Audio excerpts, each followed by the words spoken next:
we go. Test the camera switch. Only take a sec.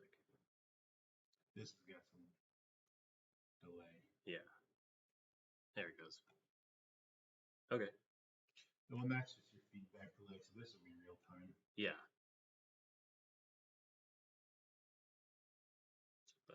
Dave's looking at crawling. Yep.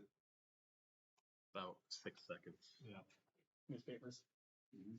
Yep. All right. So I opened up a whole new world for you. your live chat's working. What up? Microphone's working. I see the levels. Ready? Yep. That one. All right. Well, here we go. Nice. Finally. Yeah, we're only 25 minutes late. That's all right. Blame on Dave. Still working on time. Yep. We're actually 3 minutes early. Oh boy. Yeah. Oh, all right. So we're here. This is the return of We are LMT here. Lives. So if you guys don't know, that's Dave Wilson, D Wilson Manufacturing, with Gavin joining us from the sales team extraordinaires. And we got Justin behind, he's manning the cameras, and he's going to be taking a look at some of the comments. We're going to do a little bit different live stream today. This is something new that we're testing out, and we started working on it about 35 minutes ago. And basically wanted more of a podcast feel to the live rather than just me sitting in front of my old Mac reading the comments or the questions as we went. So we're going to kick it off, I guess. This is the first one in probably It's been a while. it's about 2 years. It's been a minute. Yeah. It's been that long. Well, so I used to do them after hours, in your mom's basement. Yeah, my mom's basement. Yeah. Yeah. But ever since my daughter was born, she's 3, Yeah. and so I just had to pick her up from daycare, and the schedule doesn't allow for after hours, live. So I think we're getting to a point though where we've got maybe a little bit of a system figured out, and we can make it happen. So More extracurricular activities. and what better way to start than with Wade Dilson? I can't think of one.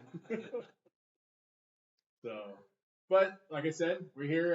You got us for, let's say, an hour. We'll do about an hour. That's what I used to do. We'll just hit with an asterisk, a preface of we're not going to answer anymore. Like, hey, when's this coming out? Like, when are we going to be doing? When are more enhanced bolts hitting the website? When's my dealer getting tanadized? We're not going to answer any of those questions, right? Okay. Like, unless we're talking about That special project. some special LMT D Wilson magic that we're happening, and we could talk about that, right? Yeah. We know dates, approximately. I think we have a pretty firm date. Okay. When that special thing's going to be available. All right. So we'll just get started. Do we want to talk about anything right off the bat? Maybe like what's going on out in Colorado? What is going on out in Colorado? All kinds of stuff. Shop's staying really busy. Yeah. The guys back there working today.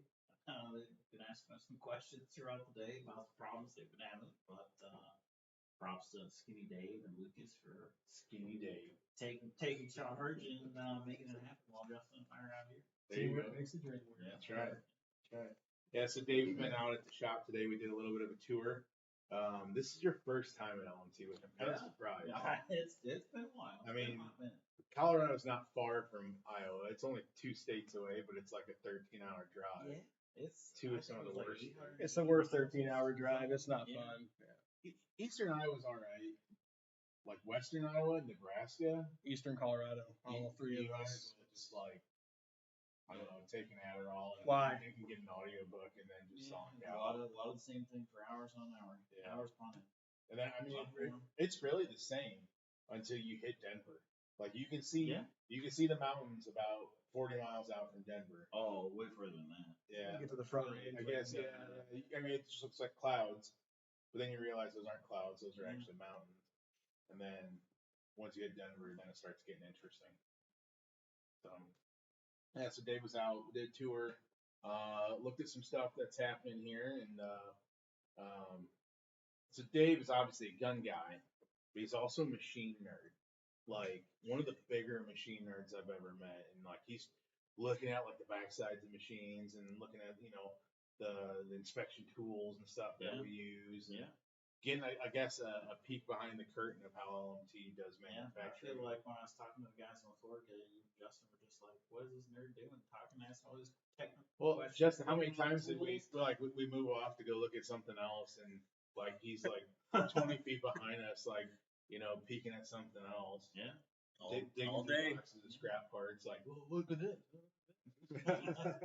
How do you do this? So Yeah, it was cool. Yeah. A lot of stuff down there. A lot going on. yeah, absolutely.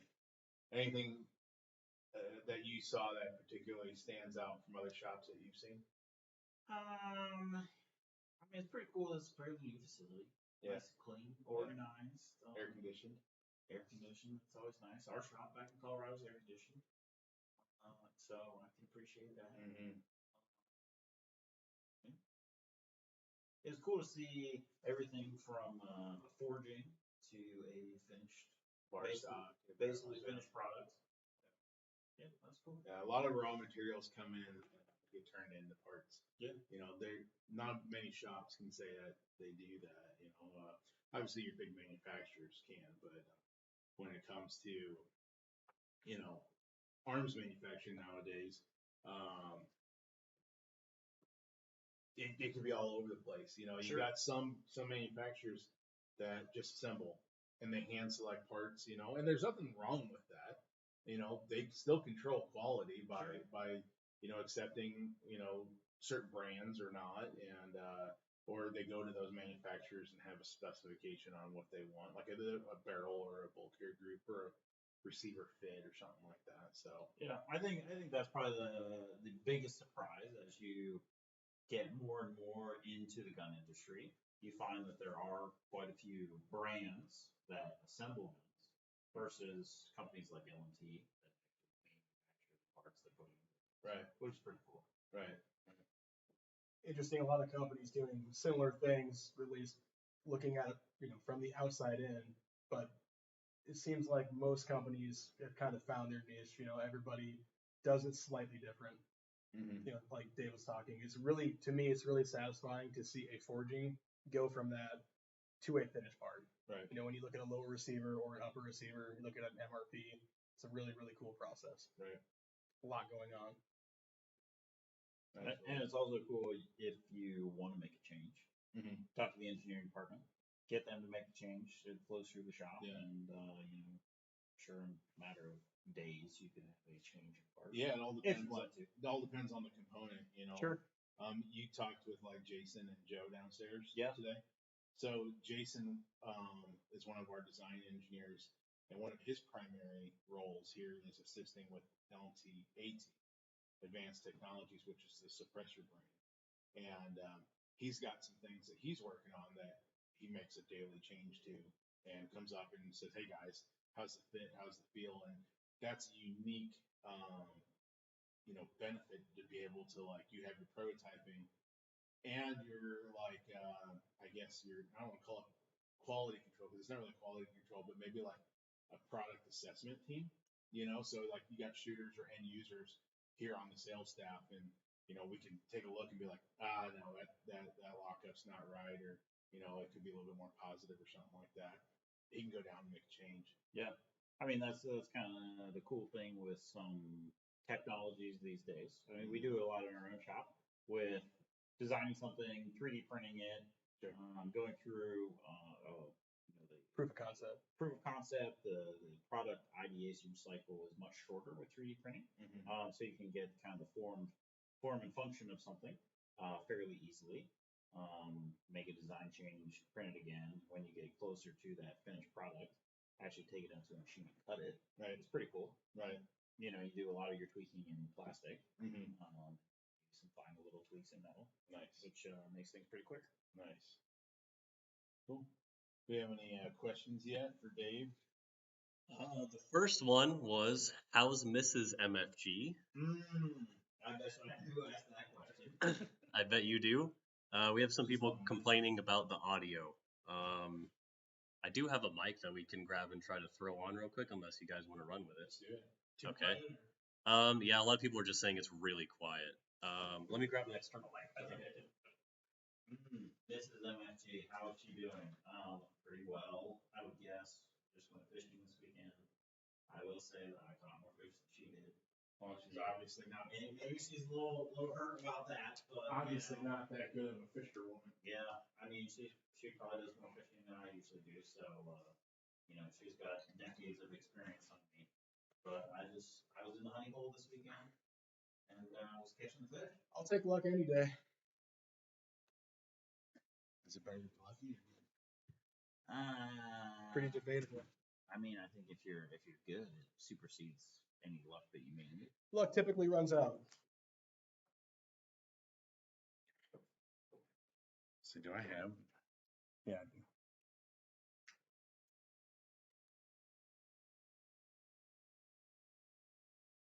See if I ended up doing it for us. That should do better. Is it like is that one of those, the Rode wireless ones? Yeah, I should just be able to put it in between you guys. It should do better than what we've got.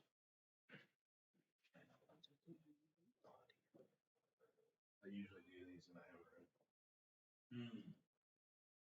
That's usually like getting home and stuff like that, end of the day.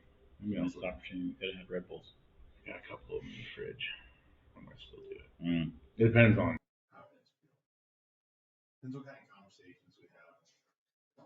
I know that there's some folks that Somebody need a Red Bull to keep you awake? There's probably some folks. No. I'm talking about like just how deep into the weeds we want to get on some things. All right. Can you hear me now? Talk louder. Can you hear me now? That should be better. Go ahead, say something. Can you hear me now? Yeah. Oh, actually, Just give it about 10 seconds, and the folks on the live will probably come back and say, I can't hear you. Someone said that one headphone all the way up guy just woke all the way up. I know a corn dog hates to see these guys coming. You're dang right. This is Iowa, man. That like corn dog is like the state food for us, pretty much. Yeah. My speaking of my youngest, she for whatever reason was not a fan of corn dogs, and then all of a sudden like she loves corn dogs. Like I think we went to the Quick Star, which is probably the Midwest best gas station, and she got herself a corn dog over there over the weekend. I used to work with a guy whose nickname was Corn Dog. Skinny Dave, corn dog. Who else you got? Lucas. Lucas needs He needs a nickname. Give it time. So it's funny. Last time we shot a match with Hunter. Yeah. Nubs. Yeah. I went in when Lucas wasn't paying attention and changed his name to Daddy. So anytime they were calling out the squad, it'd be like, Bill's up, Marcus on deck, and Daddy is in the hole. I think the worst thing was I felt bad because his parents were there. I was like, oh god, this is not good. But That's funny. It was Yeah, I'd roll with that. That's good. I wonder if I know that there were folks that were asking how to find it. So let me jump onto the post that you made in the owners group. Oh, I posted a link. Did you? If not, let's see if I can grab one real quick and then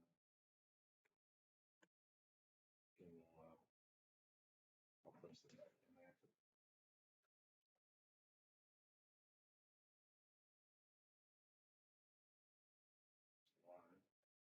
Speaking of Lucas, he was the one that came up with putting the rail scale panels on a URX cut upper. Really? Yeah, so he. It's interesting because he doesn't have hands to burn. Lucas, not. Oh, Lucas, not Hunter. Oh, I thought you said Hunter. So he machined it the other day and came out really nice. All right, I posted that in there.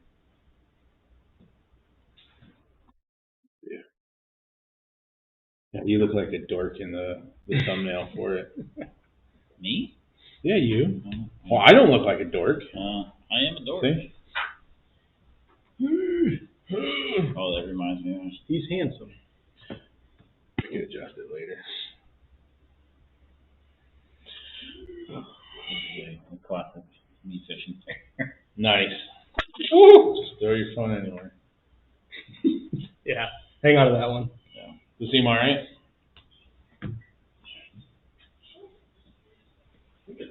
Yeah, better. Well, I turned this mic around, so it was actually taking it.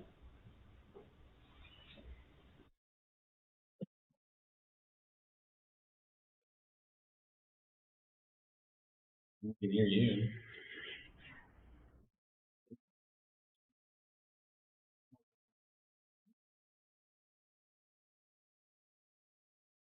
You got your thing playing. God damn it. I don't know how Joe Rogan didn't fire Jamie after all these years. Maybe he's just really good right off the bat. I don't know. I mean, people are human. Yep. At the end of the day. There you go. All right, Justin, any other questions? Anything come up? SIG P320 LMT collab when? Never. That's an interesting one. Big handgun. Speaking of, I guess, you were working with someone. I mean, technically, you guys do make pistols. AR pistols. Still pistols? The handgun? It's not a 320, though. Well, They don't go off still on a their own. handgun. I guess there is kind of a connection there between LMT, D Wilson, and a 320. You know it? Brower. Oh, yeah. So Yeah. so Brower does those aluminum and steel. You got one, didn't you? I have a Palmer one. You got one of the The Palmer aluminum ones? ones and steel ones are They're pretty nice. Yeah. If you want to build a 320 into like a race gun or something like that, full dust cover. You get a steel frame or an aluminum frame. Well, didn't they make factory version with the steel frame? They do now. It's the AXG, AGX, something like that. I can't track there even when I. But there's only like one model, I think, like the Chris Horner one, or not Jared. no, The Legion or something like that had a metal. Legion, metal yeah, frame. Dan, sorry, geez, yeah. wrong name. Yeah. But I don't know if that took off or not. They were making, the Palmer thing took off really, really big for those guys, and then they shortly after that had some prototypes that shot a couple years back. They had an alloy one, full dust cover, and they had a steel one that they were working on as well that they were kind of showing off. I mean, it was cool. They made a stout gun out of it. That's for sure. Yeah. I mean, but you take a gun like that, put a steel frame on it, it's way heavier. Yeah. Shoots pretty soft. And you've done some 6 arc barrels and some 5.56 for them. Yeah. For Brower. Yeah. Good timing. Someone said factory 6 arc barrels, question mark? I don't know. Maybe. Yeah, it's something we're looking into. Yeah, it's definitely gotten it. I don't know. I mean, it's gotten a green light for investigation. That's for sure. I think the big issue right now is, what is the market still looking like for 6 arc? Are you still seeing a huge demand for that barrel? I think we do a fair amount of 6 arc conversions. I think it's maybe growing in popularity. Still growing. It hasn't started to lean on. Now that there's, I think when it first came out, I'm trying to think of how long I've been shooting 6 arc, maybe since probably 4 or 5 years now. Mm-hmm. I think at first there was a lot of teething issues with mags. Guns just weren't feeding it. Yeah. Guns are still shooting fairly dirty at gas gun pressure with gas gun pressure. Sure. I've heard that once you get up to some higher pressures, the gun will shoot a lot cleaner. Yeah. But then you're really limited on the design of an AR. Like factory bolt, you shouldn't shoot more than 52 KSI. Something like that. Need 55, somewhere in that range. Like full pressure 6 arc is 62 KSI. So it does break bolts. Yeah. Oh yeah. I mean, that was before. We've always been asked about 6 arc barrels. Sure. But we did have one customer on the Gov side that specifically asked us for enhanced bolts in 6 arc.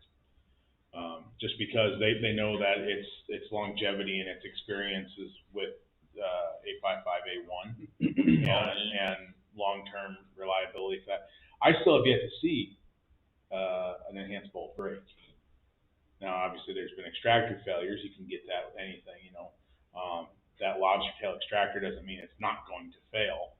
It just means that, you know, it just gives two springs a chance to you know, have a long-term effect rather than one spring.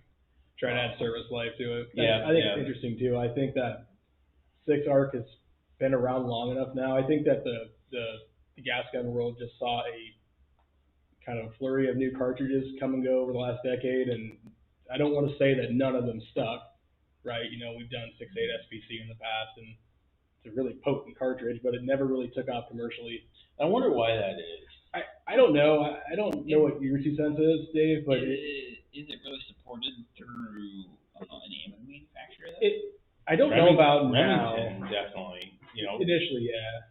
You know, because it's essentially a Remington cartridge, wasn't it? I'm pretty confident they initially developed it, at their request. I think it was a DoD request initially. Yeah. That was around the time of Block 2. Yeah. Block 1, Block 2. Might have been in the early same time frame. 2000, Shortly after. 6.8 was the original, and it's interesting that the Projo stayed the same 6.8 for NGSW. Yep. Like when I heard NGSW initially get released, they're talking about a 6.8 cartridge. I said, oh, they're warming SPC back up again. But no, it went big frame. Turns out not, yeah. Yeah, it went big frame, and then it broke all new guns, you know, instead of the old guns. I think it's just interesting, though. You see the spin-offs like, you know, 6.8, 224 Valkyrie, for example, and they just never really got a hold. I mean, 6.8 obviously has been around a lot longer, and there's pockets of people throughout the states that, you know, especially certain types of hunters that like them. 224 Valkyrie, I feel like never really stood on its own 2 legs. It never really went anywhere. You know, I've often heard the failure with 224 Valkyrie is it wasn't supported by ammo manufacturers as much as 6-arc is. Yeah. So, you know, certainly you can pump out guns all day long. Oh, sure. 224 Valkyrie, but unless you're a hardcore reloader, Yeah. or factory ammunition is available. And I think some of the what problems. are you going to shoot at? Right, that's a problem. I mean, it's like having a car with no gas to put in it. Yeah, some of the problem with that, I think, Federal released 224 Valkyrie, and I think on paper, the round was great, the 80 grain or whatever it was supposed to be. I think they had a 90 grain too. 90 grain, yeah, 90 because that's what they shot initially as the leader for that class was the heavy Projo, you know, super fast and flat, but yeah, I think it had problems in guns right off the bat and gas guns. I think twist rates were also something they didn't really have super squared away to. And as it started to, you know, it was teething. Nobody wanted to jump on saying, hey, it's already seeing issues. Why would we invest in that? Sure. So, yeah, there was definitely some of that. Now, 22 Nosler, I think, came out around that same time as a competitor to 224 Valkyrie. We kind of don't really, I mean, it's still out there. People still shoot it and load it, but, you know, it's not really booming. Yeah. It seems like 6-arc has enough traction now, especially as people are pushing what the ammunition can do. I think that's why it'll be really important that you can, you know, push the cartridge, like you said, pressure-wise, to get the full potential out of it. Well, I saw one of your first builds. It was a 12, wasn't it? Yeah, I shoot that thing all the time. Like I shoot. What kind of distances do you? So I will say I'm a little bit crazy. You don't say. I have a 12-inch 6-arc that I built so I built this gun for a very specific purpose. So I used to go down to Texas, shoot pigs. You know, getting in and out of a truck all day with a large frame gasser is kind of a pain in the butt. It's heavy, carrying it around all day. Any gasser, really. So I was like, you know what? This year I'm going to build something small. So I built a 12-inch 6-arc spec bore, essentially. Put a little real short stock on it. Put an RC3 on it. That one of my buddies at Surefire was like, you know, I posted on my story or something like that, and I just get a text from him the next day. He's like, Dave, what the hell are you doing? Like, I mean, it has clearance, it'll fit. Yeah. Near perfect alignment. And it's a great little gun. It has a lot of potential. I shoot that. I can pretty reliably hit an IPSC at 1,000 yards with 1 to 8. Jesus. I have to hold like 15 mils of elevation. That's basically the bottom of the.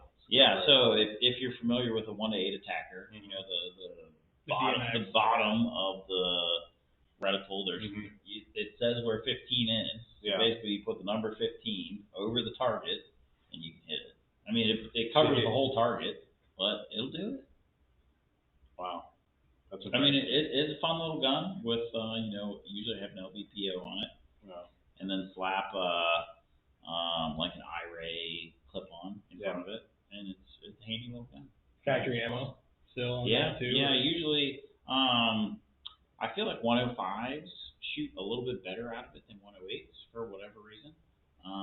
But it'll do some damage to a pig. Having seen that rifle in person when I first saw it, I knew what it was, and I was intrigued to say the least. Yeah, it's really fun to watch that. Years experience. Yeah. That was the first gun I built the arc adapters for. That was really 2024. Yeah, that was the test pig for it. Yeah. Like, I want to be able to put a black on my tripod, whatever I'm doing. Sure. So, yeah, it's a cool gun. Still have it. Nice. Still shoot it all the time. Very cool. 6 art. Well, yeah, I mean, we do have some things brewing right now, and there's one project in particular that if we were to do it, I think one of the best ways to expand on that product line is to involve some other calibers, and that's something that you and I have talked about, and we're working with Eric here to kind of do some product development on and see what we can make happen with it. So. To stretch the MRP out further, and that's one beautiful thing of the system, right? Being able to, in theory, go back and forth from your 5.56 or 300 blackout gun, and I mean that's the beauty of an MRP upper. Absolutely. Yeah. 2 bolts, swap the barrel. Yep.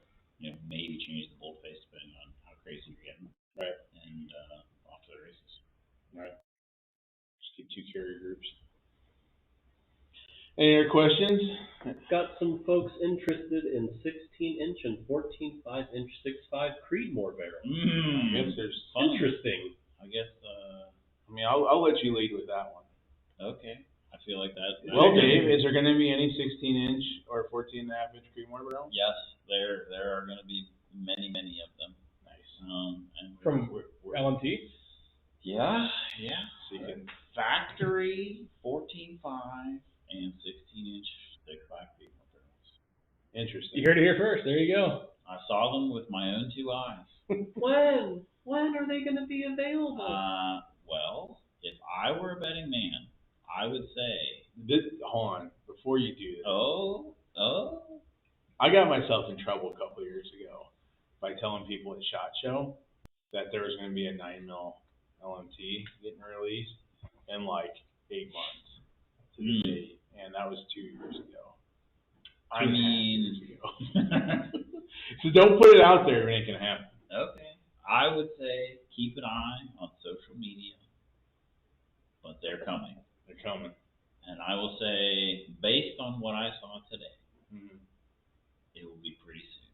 We got some flavors done already. Yeah, there are some flavors done. Do you want to expand on the full line, what future thing, or you want to leave some of that a secret? I mean, I feel like the future thing is, it's already on our website. Yeah. It's there. Yeah. No firm release date on this yet. Sure. So yeah. So I mean, I feel pretty confident in the 16-inch Creedmoors are going to do really well. You're still going to have those guys that are going to want to pin and weld. Yeah. And do their 14.5s or SBR. Yeah. Make a pistol, I guess. The nice thing though is that 16 fits nicely in the long upper. Yeah. So all the rail space you could want. Yeah, that's one thing we're going to be doing. We're going to have some 16-inch complete guns. It'll be a gun, have a set of our arc adapters. We've done a few things to the gun. Come in a nice Magpul DAC case. There you go. We're going to have complete uppers, 16-inch and 14.5. Those are going to be cool. Yep. And then we're going to have barrels. Nice. So a lot of stuff right on the cusp. I know that customers have been asking for years. Yeah. It's been a long time coming. Yeah, and to give a frame of reference, I think we first started talking about this Yeah. was some of the very first conversations, like, hey, you know, can we bring these to market? What's it going to take? You know, and this year, we talked about it again, much closer. You know, there's a lot of, you know, I think some people don't realize the amount of work that goes into something, a project like this. You know, you got to come up with engineering drawings, Part numbers. You know, drawing for each component of the barrel. Well, you know, some stuff exists, like the barrel extension, gas block, gas tube already exists. Yeah. Had to come up with the design for the barrel blank. There are a lot more hands involved in something Yeah. like this than Yeah. anybody would expect. So it does take a little bit of time. So from all the engineering work needing done, and then all the manufacturing routings. And a lot of that isn't necessarily to say like a requirement, you know, like you could do it a lot easier, but the thing is LMT is an ISO shop. Sure. Yeah. So because of that, everything has to be following a process. Yep. And that process has to be documented. There's no shortcuts to it. Yep. So because of that, it does, some would call it make it tedious, you know, however, you know it's right. Yeah. You know, and it's done the way it should, so there's no like, you know, gaps in the process of manufacturing. Yeah. I mean, coming from the DoD world and form of life, like, you know, everything goes back to your ERP system or drawings. That's your source of truth for what right is. So I get it. It makes sense to me.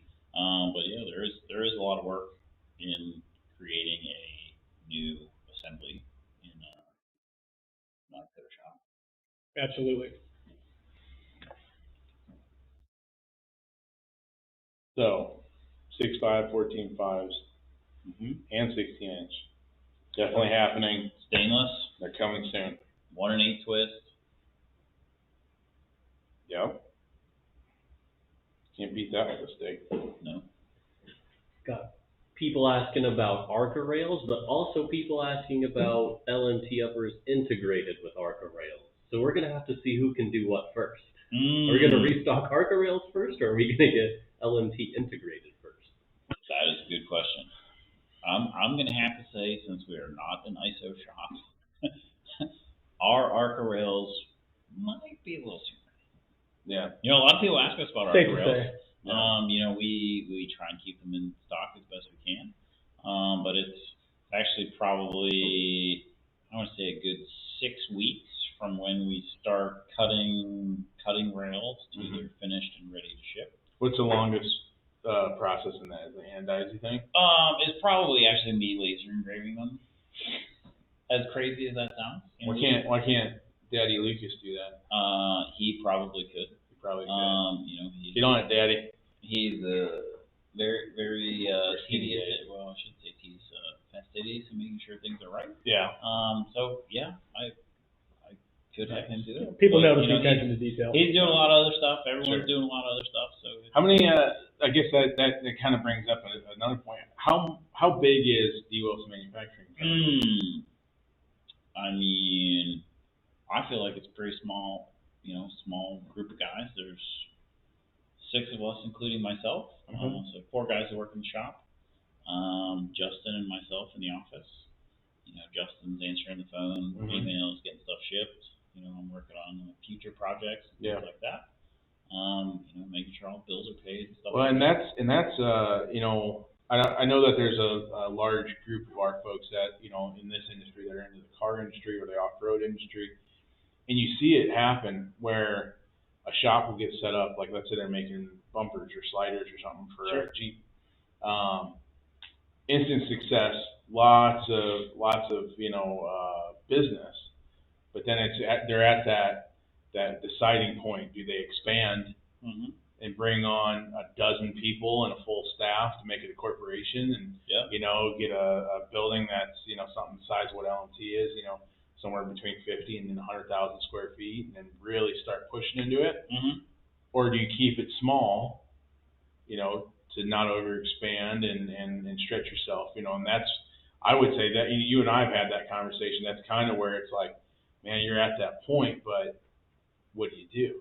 You know, because, you know, there's still that, you know, supply and demand. you know, and then there's also what happens when things slow down, which we have seen this year, last year. It's very real in this industry, especially in the U.S. commercial firearms world is very much a roller coaster, traditionally speaking. Because then you got that as an employer, you know, you've got, let's say you move from 5 employees to, 25. That's 25 families that are relying on D Wilson Manufacturing. Yeah. So you got to keep that business going. Yeah. And but you're in the industry, just like automotive and stuff like that, is fickle. I mean, it changes all the time, and because of that, it's hard to bank on it. So I think you're in the right spot right now of just, keeping it going as best you can and growing, as needed. Yeah. To adjust to the. I think it, like you said, it is tough. You're not responsible for 5 or 6 other families. Mm-hmm. You're trying to balance all that, keep everyone busy. Yeah. I think we have plenty of stuff coming in the door every day. Right. To keep us busy, fortunately. But it's, has its ups and downs. Right. So it's exciting and stressful at the same time.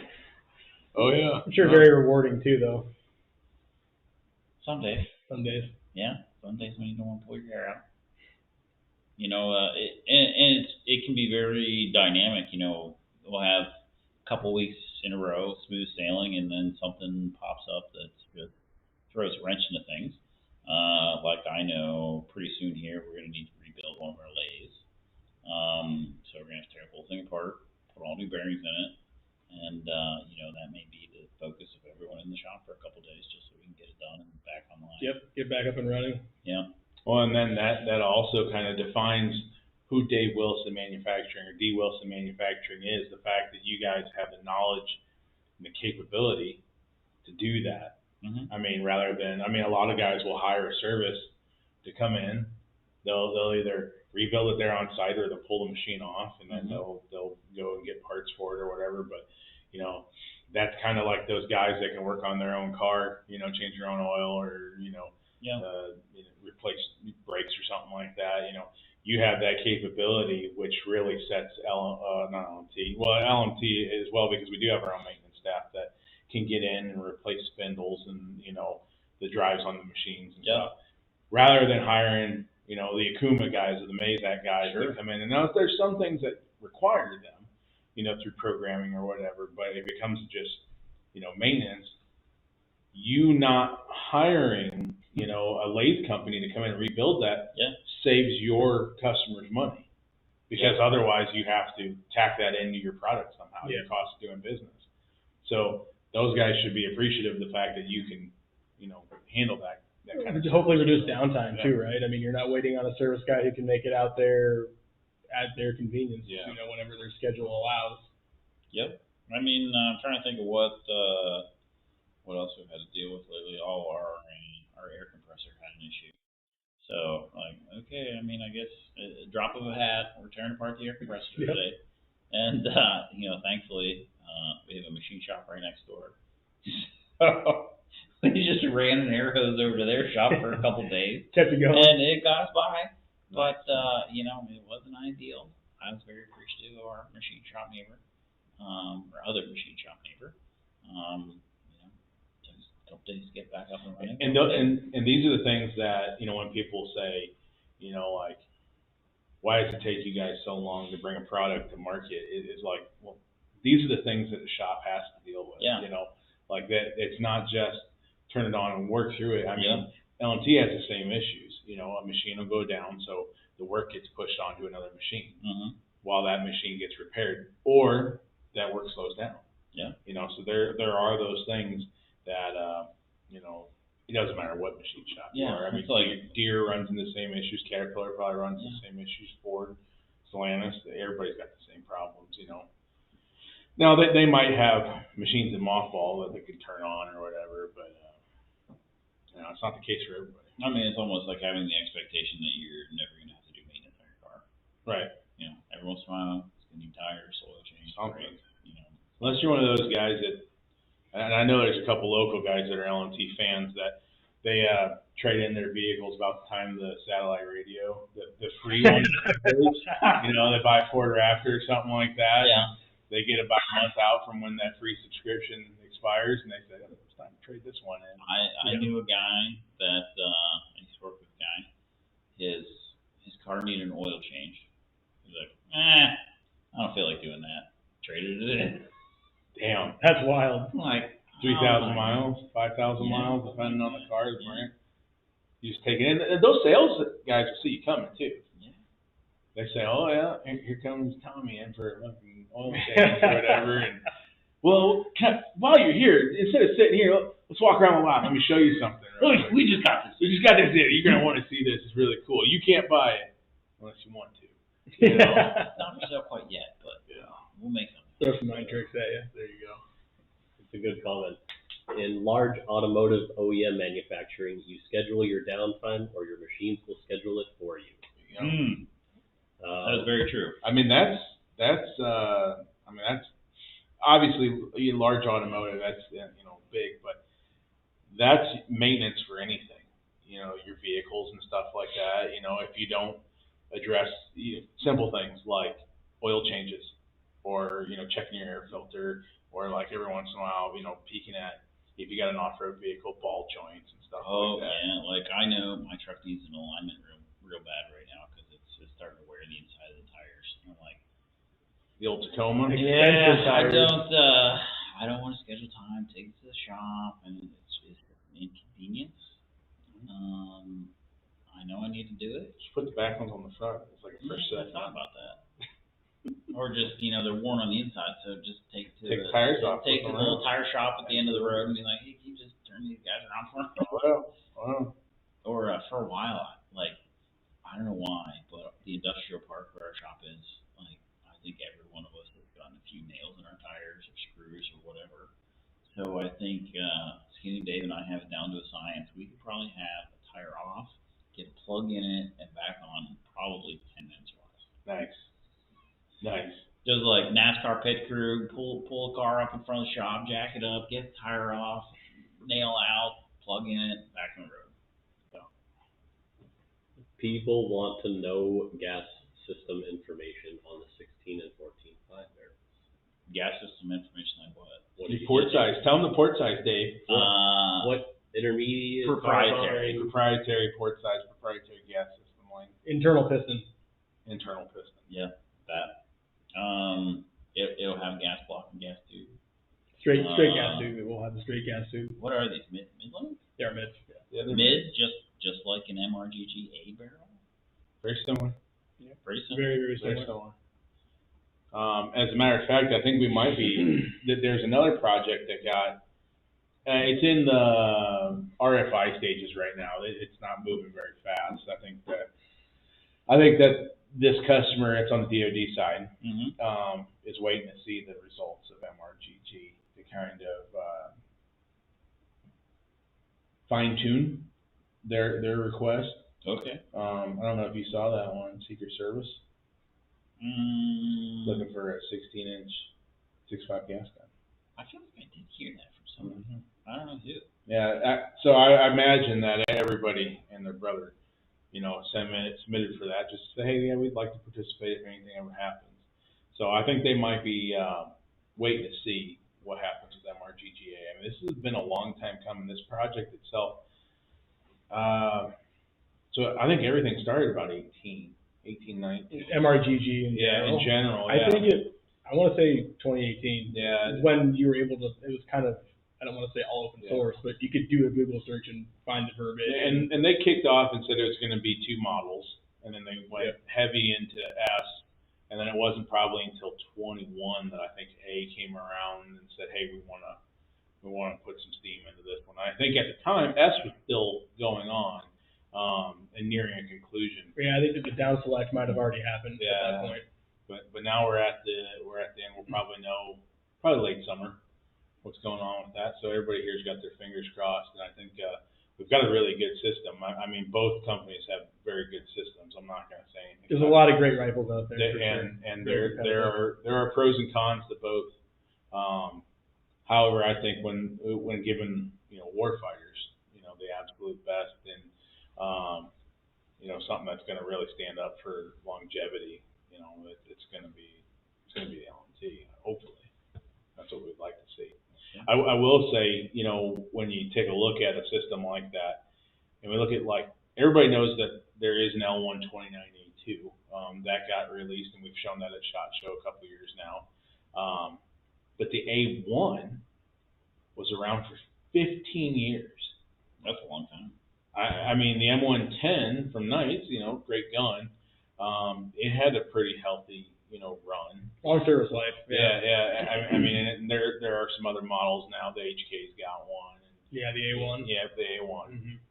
And then Knights has upgraded their M110 as well. Their SR25. What, on the A3? Something like that, yeah. I think.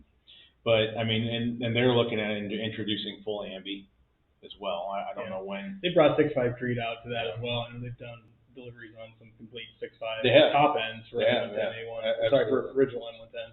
So, but when you look at, like, the Brits running a gun, and I got to work with them for a little bit, and they had some nice things to say about the Arca rails. Good people. Great people, but they were, you know, one of the things versus the integrated versus the modular Arca rails. Can you put them on, take them off? One of the big things that they said is, you know, look how long we had these guns, the A1s, 15 years. But look at how much has changed in accessory interface over 15 years. Mm-hmm. Rapid. I mean, at the time, it was just Picatinny rail. Yeah, it surprised me. Someone was talking to me about this the other day, like, when did MLOK come out? And it was like 2010? Yeah, it was around there, and but you remember we had Keymod. Yeah. There was the whatever Troy was running with the Alpha rails had the squid grips and stuff like that. Basically. Yeah. I mean, The holes with the nuts that came through them. Almost everybody, it seems like, had some sort of a modular handguard, you know, like a two-piece system. We had the LM8 system. Yeah. They're all very similar. They just had direct red, rail sections, basically. Yeah, you had LM8. Midwest Industries had their own weird thing. Daniel had one at one point, another similar to like the LM8. URX, you know, was another pattern, you know, but it wasn't until what was it, Crane? The Crane report, you know. I think that's what cemented it, because I don't know when, you know, before John Nevesky passed away, he had brought the Keymod system out. I don't know if that was, I don't know what year that was. That wasn't early 2010s, of course. It seemed like that had a fairly short life. It's still around, obviously. Daniel Defense is one of the last ones that kind of submitted, weren't they? Gosh, I really. I mean, because they ran for the longest time. I think BCM still leaned into it pretty hard. BCM ran for but I think you're right, though. Yeah. At some point, I don't know if it was Crane or someone within SOCOM had published a report, and their findings were that they had claimed, and you can Google this is easy to find, an interesting read, you know, if you're a small arms nerds like we are. They more or less claim that MLOK is more repeatable, more durable, is what they have come out and said. And I think on the U.S. commercial market, especially, a lot of, you know, I think that the commercial market feeds up the military, but it's becoming kind of the other way around now too. It's kind of going back and forth. But it, you know, in my eyes, it seemed like that kind of cemented it, and that's what really pushed MLOK into what a standard thing like it is today. And I would say the negatives with MLOK really come down to just users. You know, the one thing that we get here is my MLOK rail doesn't fit. It doesn't work on the MRP rail or the whatever. What people don't realize is manufacturers have a standard to maintain on, like the shape and all that stuff and the size of it. But there are things like the thickness, the external wall thickness, you know, between the outside of the rail and the inside where the T-nut hits, you know, that can vary. You know, like we have one customer that said every rail he put on wasn't fully rotating. Well, he pulled it every rail off of like I don't know, something else like a BCM gun or something like that had a very thin rail, and so when he had timed it, he had tightened that nut down for that rail system. When he moved it to the LMT, didn't have the clearance, then rotate to the full lock position. It just rotated until the corners hit, and then he cranked it down, and then it pulled right through. So you have to understand that you need to reset that T-nut, basically, if you're moving it to a different weapon. Back off the hardware the whole way. Yeah. Yep, and then put it on. Now, unpopular opinion, I really like the LM8. You know, the direct thread on it. You know, you There's like some pros it. Come to on, it. I Dave. mean, especially like keeping like a lot of people prefer a smaller diameter handguard, and that's the one pro to it. Yeah. Is the fact that if you are a guy who is using a Mars H or an MWS system and you're bouncing between 308 and 6.5 regularly, not having to pull off any accessories to do a barrel swap is pretty cool.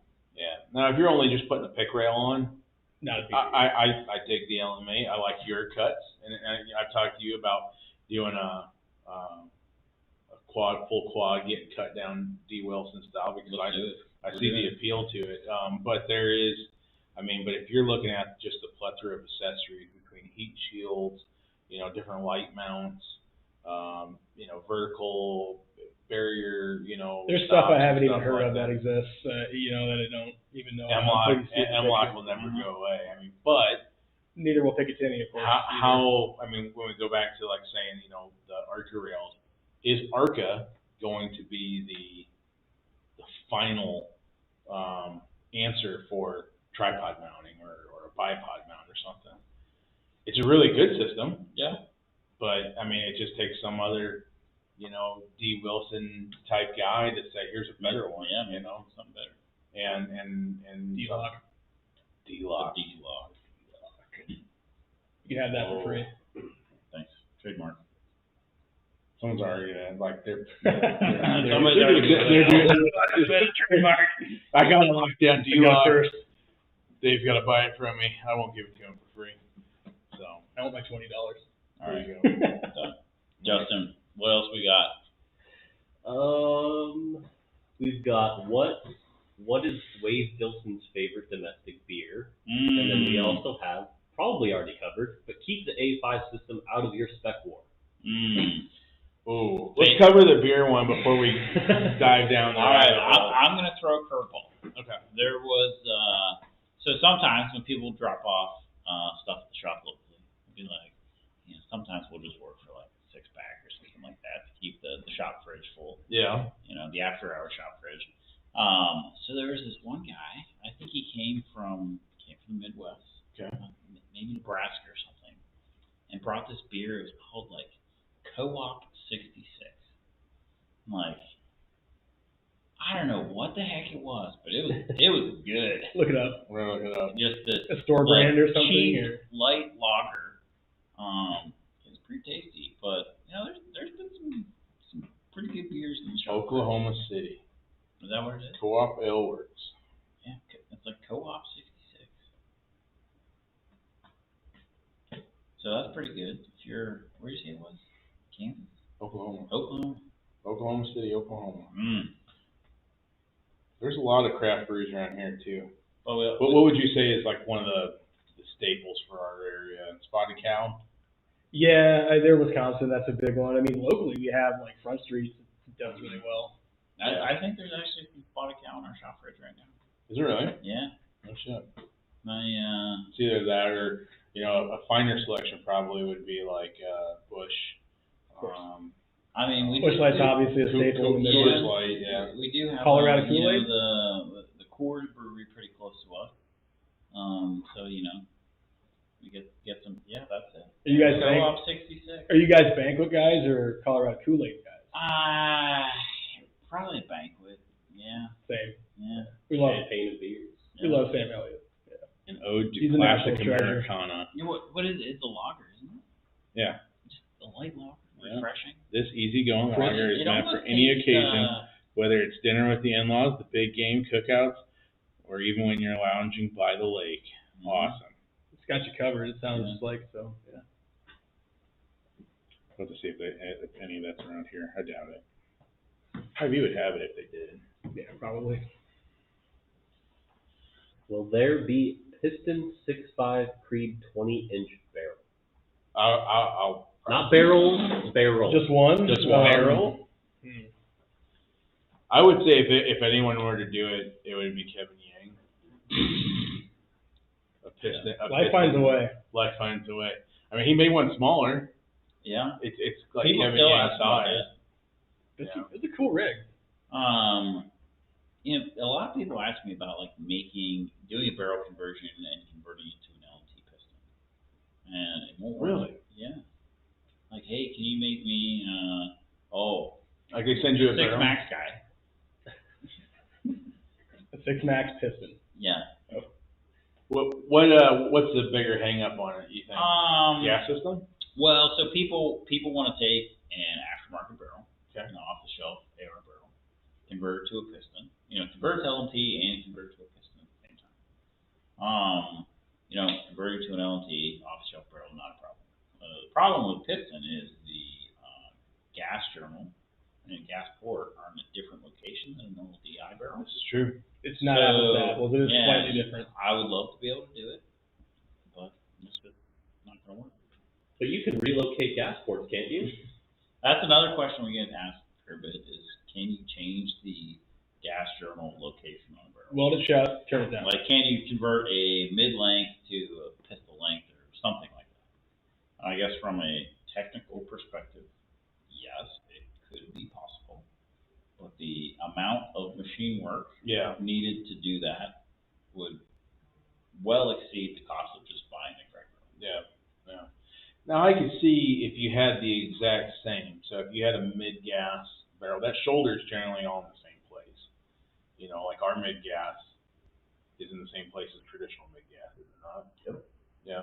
So I mean, if you had a mid-gas barrel, like of a different caliber, you could probably mill and plug that hole and then turn it or whatever. Conceivably. Slide the gas block over and then re-drill. But like in the AK world, they get creative and they'll basically make like a trough, like a gas port trough on certain things.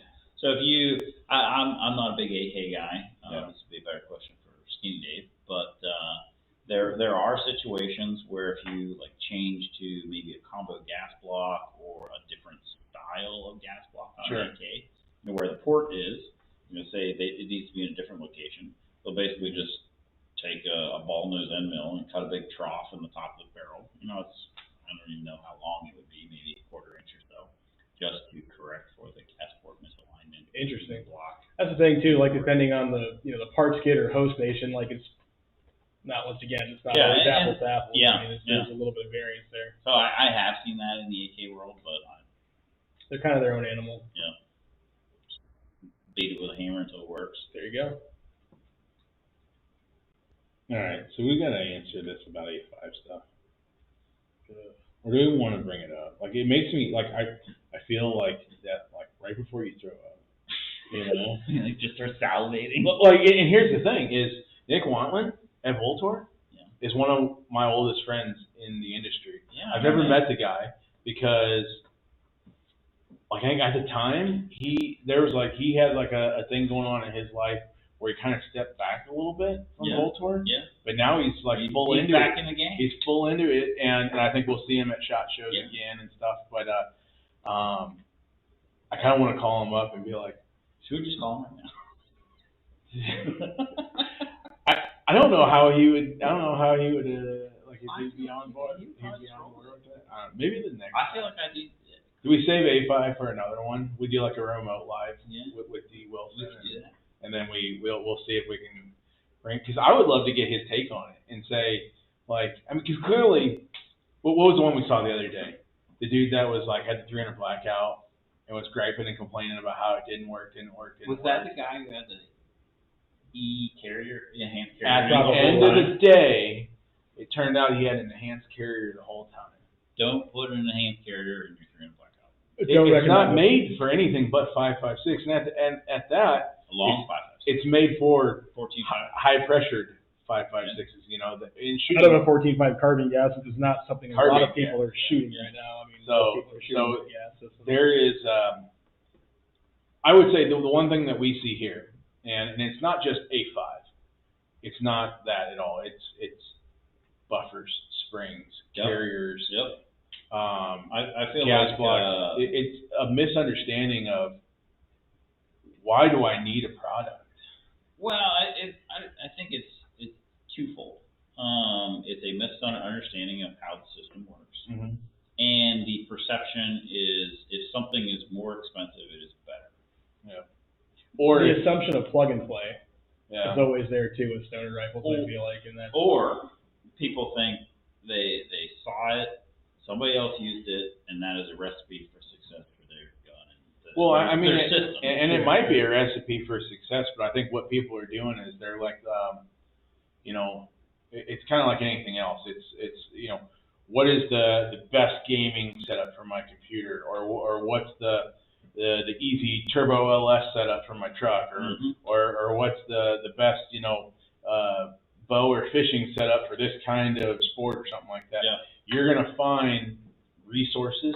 They're gonna give you 100 different, you know, answers, but there will be a bell curve, right? Of like, here's a commonly talked You'll about find topic. trends. Like at the end of the day, it's a lot of times very subjective, right? But and you're going to see commonly on that the Voltor A5 system recommended for use on guns. Now, I know for the longest time I'll recommend against using the enhanced carrier unless you have a specific need for it. Now, really gassy cans can replace some of that pressure increase that the A1 was giving over the A55, which is the reason why it was developed originally. Or the need for going to those rounds back in the early 2000s, because that's how old that product is. The enhanced bolt carrier group is from the early 2000s, 2002, 2001, somewhere around there. But you know, it really comes down to what are you shooting, and build your gun around specifically your ammo, your suppressor. You know, and like we got guys on the sales team that's just like, I think people are afraid, and I'll give Hunter the credit for this. He goes, I think people are afraid to run the factory spring and buffer because they'll get shamed. You know, because why? Because they didn't spend money on. Because they didn't upgrade. That's the one component. Maybe it's looked at as like a lack of like knowledge or something. But if it works, what's wrong with it? But if it doesn't work, is it LMT's fault because their gun's overgassed, undergassed, XYZ? It can't be that the buffer is wrong because everybody's using it, right? Yeah. And that's, like you said, it's AR, so plug and play, right? Right. Well, that is kind of a, what I would say, almost a downside. It's because of how plug and play it is. Are people throwing parts? You can get bad combinations, right? I mean, it's well, clearly 300 blackout right. with an A5. I think 300 blackout with an A5 is not necessary, even without the enhanced carrier, because depending on what you're shooting, if you're shooting like a really nice subsonic round, it's so low pressure compared to super low pressure. Yeah, but it also depends on like the powder that it was loaded with. Right. Which is usually a some powders have a very early pressure spike, and some is more delayed. Oh yeah, yeah. That 9mm does that all the time too, or 5.56. There's different burns and stuff. Different shot shell powders. Like there's some of that stuff's loaded with Magnum pistol powders too, which would probably stick powder versus ball powder and black powder. Mostly black powder, yeah. Clean your guns with soapy water first. Get rid of the corrosion. It's one of those things too, like for the A5, like I've been fortunate enough to be exposed to a lot of different products and shoot a lot of them over the years. That's just one that I have zero exposure to really, or experience with. I think the tuning aspect is somewhat new from my perspective. It seems like in the last 5 or 6 years, the whole tuning thing has really come into play. I don't remember this being a thing 10 or 15 years ago. It just wasn't. Well, a lot of those products probably didn't exist, but 10 or 15 years ago, it was does the gun cycle or doesn't it? Yeah. Now it's does it cycle or perfectly, doesn't? Yeah, perfectly. Whatever that means. Shoot smoothly. Well, now, I mean, if you go back, I don't want to say 10 years ago, 2015, yeah. Tuning was adjustable gas blocks. Right. That was the craze. Everybody threw an adjustable gas block on, and arguably that is the only correct way, in my opinion. And that's just me. That's not, take the LMT shirt off.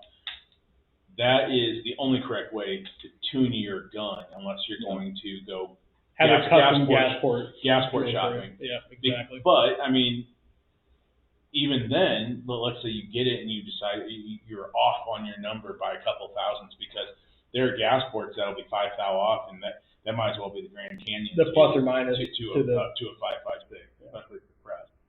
But if you can get out there in the first 20 rounds or so, you can really fine tune one of those adjustable, like the screw type ones, where you can just give it an eighth of a turn, quarter of a turn, and then you decide, yeah, that's good. I mean, that's Eric and I on the commercial side. We both worked at Armalite doing product development, and one of our things was the adjustable gas block from Armalite. And it had one of those, a set screw that came in and out, and then one that locked that set screw. And basically it was a cut point set screw that bit into the thread so you couldn't move it. Yeah. But you didn't have to. After 100 rounds, it would carbon lock itself, you know. So, but that was the nice thing, is if you wanted to tune it, didn't matter what buffer spring you had, rifle, carbine, you know, H2, H, carbine spring, it didn't matter. And you just set it with an empty mag to the point where it just stopped locking back.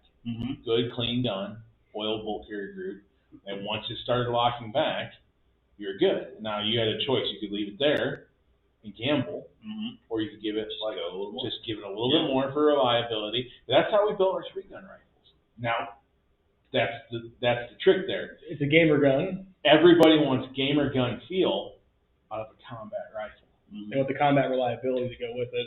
Well, but then it doesn't work in combat reliability, and they change their ammo, they change their suppressor. Makes sense too, because in that time frame, that's when 3-gun nation was really exploding, and multi-gun shooting had picked up tremendously. Right. And it's, I don't want to say it's fizzled out, but it doesn't seem to be, sadly, as big as it was. No, I think the industry kind of killed it. You know, it comes down to there's investment from manufacturers. Yep. Are they seeing their return on investment? Because it's marketing, right? It is. So if they're not seeing a spike or an increase in that, they're not going to put any money into it. Plus, too, like it's not and you know, you're a 3-gun shooter. It's not necessarily a cheap hobby to get into for the guys that are, you know, and girls that are shooting a lot. I mean, most of those people are reloading too. I know people that were, you know, shooting 20, 30,000 rounds with full-time jobs. You know, that was just their hobby. Well, I mean, you know, it's pistol alone, let alone with shooting the same amount for rifle almost. So. And the unfortunate part about the Midwest here is we have very few places to shoot. You're driving hours to get to a match. People would think that, you know, oh, you're in Iowa, everything's flat, you can shoot for hours and days and stuff there. No, we got to drive hours to get to a good range. And then if you're doing one of those weekend-long matches, like a regional type, you know, 3-gun or 3-gun nation, you're talking, this is 2015 money, 2016 money, $350 to do like a regional 3-gun series match. And that wasn't uncommon for any 3-gun match across the nation. Yep.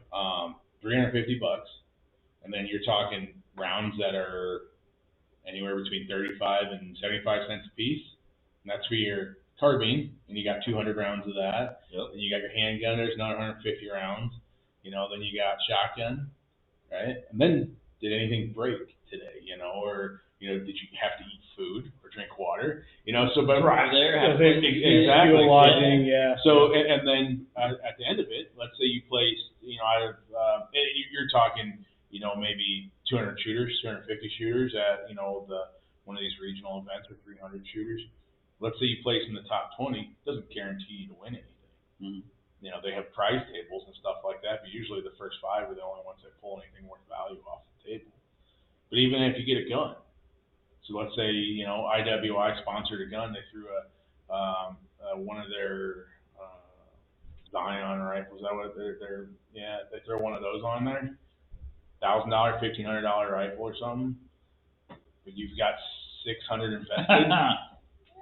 You know, you have to be a pro shooter to start that to pay off. Yeah. If you're a Need recreational. sponsorship too, yeah. Yeah, and he doesn't have money invested in the ammo and stuff like that. But if you think about that to a novice or an amateur shooter, that sport's going to dry up real fast. Yeah, shooting one month, or one match a month, or you know, maybe less, because like I said, it's just not the most cost-effective sport. Right. What do you got, Justin? We're a little long in the tooth. We're a little over an hour now, but I figure we'll give her another 10 minutes, wrap it up. Not that cheap and hobbies really go together. Black River Tactical Gas Tube. Are those worth it for a dedicated suppressed gun? So that's one of the nice things I guess BRT is doing is they've done a lot of homework, you know, but you have to be honest with them. Yep. No, Clint, he has, I talked to him one time. He has, I don't know if you want to call it an algorithm. Yeah. A recipe. Yeah. For how to tune guns in a pretty educated way. Right. With his gas tubes. Yeah. And I think it can be beneficial. The thing is you're building a system that's dependent on a lot of components. Right. You know, the suppressor you're shooting, ammo, mags, buffer, all kinds of stuff. Now it's nice because you can change that gas tube out. You know, so if you wanted to, like for guys who are savvy with their punches and their hammers, you know, Sure. You could have a handful of gas tubes. They're not cheap, you know, but I forget what the price point is. Like 70 I mean, $80. that's an important factor too for me. That's all fine and great, but keep in mind, anytime you change a component in that system, you know, change the type of ammo you're shooting, maybe take the suppressor on or off, it's going to affect the rest of the system. And you know, if it is a dedicated setup that you're only ever going to shoot one type of ammo, sure, yeah, that could work. Yeah. But as soon as you change something, it may or may not work. So that it comes down to is what are you building your gun to do? If it's a flat range race gun, by all means, you know, go ahead and like fine tune it to the point that it runs in that configuration only. Sure. And the BRT, I would say, is the closest to an adjustable gas block, which is real tuning because you're choking the gas off at the source. Mm-hmm. You know, the thing with the buffers and springs, what people don't understand is they're like, well, there's more mass behind the carrier, which keeps it locked up longer. You're talking microseconds, and really that's not true. The same amount of gas is coming back to that carrier. Mm-hmm. So when it unlocks, you're still getting that same amount of gas. The only difference is you are changing, you know, the rebound and kind of Slow carrier velocity down. the carrier velocity. But carrier velocity only means enough one way if that's all you're considering it. But the other thing that people don't realize is carrier velocity going back forward. Mm-hmm. When you have more mass, more spring behind that, now you have that bolt carrier group coming forward with more pressure, more force, and locking in the battery, and it's just like a dead blow hammer effect or something like that. So now it's hitting your extension harder, which might drive your barrel down. You don't see it, you don't notice it, but it is happening. You know, and that's one of the big things I like to tease people with, is if I go out to like a really informal demo, like I love Shooter Symposium because I like to mess around with folks down there because they're a bunch of gun nerds, right? I'll take out like my 14.5 or my 16-inch, my MLR, and I'll put my titanium bolt carrier group in it. And I'll put just a standard carbine spring and my titanium bolt carrier group. People are like, God damn, this thing shoots really smooth. And I'm like, yeah, you want to know why? And they're like, oh, it's because you got a A5, H4 or something in it, you know, Springco orange or whatever. No, none of that. And I'll say, it's got a titanium carrier. And then like you see the gears start turning. They're like, wait a minute, that's lighter weight, you know, no. Take a look at the race gun theory now. What is the one thing they always do? They lighten the shit out of all of their products. Yeah. Carrier groups, skeletonized. Slides, skeletonized. Yeah. They want them light. And they might adjust the springs to work there, but again, reliability is going to suffer when you get sturdy. Yeah. You change any other factors. If they're, a lot of those guys load their own pistol ammo. Right. And Tune to their 115 grain loads that are just, exactly. you know, you see spec rats Powder puff was, yeah. falling out of the ejection port. Yeah. Or if it's tuned like to the very bottom of like major, like if you get into like USPSA and you want to go from minor class to major class and you still want to shoot 9mm instead of going to a 40 or 45, they're going to tune that gun specifically to run, but their ammo has to be dead nuts consistent. Yeah. And you'll see them like protected so it doesn't get in the sun or something like that, you know, and they'll hide it underneath their cart and whatever. But yeah, I mean, there's there's some secret sauce to making a gun run good, or you can just make it run really well. It all depends on what you're trying to do. Yeah. So, what you got? Anything else? Nope. Everybody check out. They said these guys don't know what they're talking about. The last thing we've got is finally caught alive live. New to the LMT family, but with DW's help, I was able to build my 14.5 LMT rifle. As a core, I had to build mine over time. That's all of us. Respect that, buddy. You're not alone.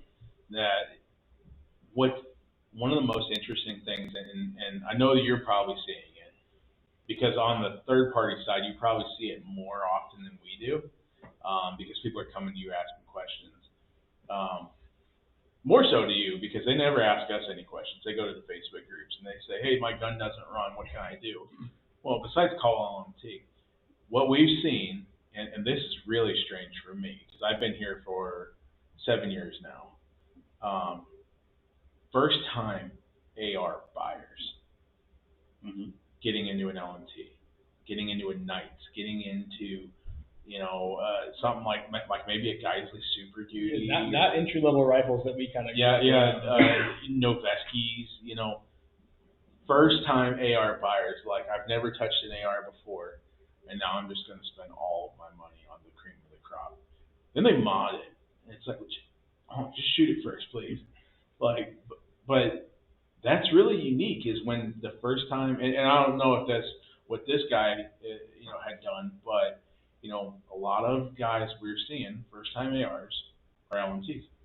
Well, that's a nice thing too, is that we sell an entire catalog of individual components, and just like all of us said the same thing. It makes it a lot more attainable. Mm-hmm. If you have to stay a little longer and space those purchases out.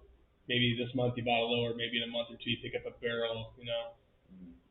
Makes it doable. And I think there's an industry fascination with hating on pours and stuff, but I'll tell you, it kind of warms my heart a little bit to see an LMT like Mars Lower, Strip Lower, end up in a build. Like someone said, all right, I bought a PSA, or I bought, some sort of aero build or something like that. And the first part they change from that base build that they got for like $700 is, I want to put good Ambi lower. I mean, I think it makes sense to me. It's all the right pieces of, we'll call it like architecture. Mm-hmm. You got a good Ambi lower. Mm-hmm. You've got a monolithic upper with a quick change barrel. Yep. I think that is a great platform to build a lot of things with. Yeah. If the rest is LMT, great. Yep. But those 3 core components, you can do a lot of stuff with those. Yeah. I still, and it is nice to see, mud guns out there, because there's a lot of good companies out there. BCM makes a really nice handguard. Daniel Defense has their Ambi gun now, and they make some good, I didn't know they had an Ambi gun. They do. Yeah. The RIS 2s are legendary. If you like MLOK, there's the RIS 3. And there's something out there too. But yeah, the RIS 3 is a full Ambi now? Or the RIS 3 is the MLOK replacement of the RIS 2. So as a clone nerd. What do they call it then? They might call it that too. I'm not sure.